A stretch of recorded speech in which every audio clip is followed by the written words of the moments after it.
Version 2020.2 introduces a variety of new tools in the Visuals Format pane, providing you with more flexibility when designing and presenting your maps. The Lock Extend feature, available in the Map Tools category, allows designers to restrict map zooming and panning, ensuring that the Power BI report consumers see the map exactly as it was designed.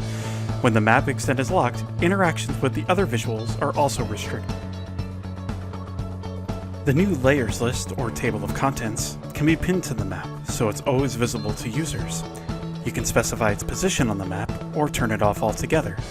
You can also rename the table of contents to fit the theme of your data on the map. The same options also apply to infographic cards and map navigation buttons.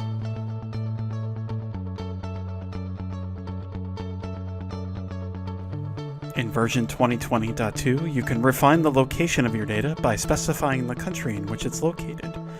You can also change the color settings for the simplified search feature.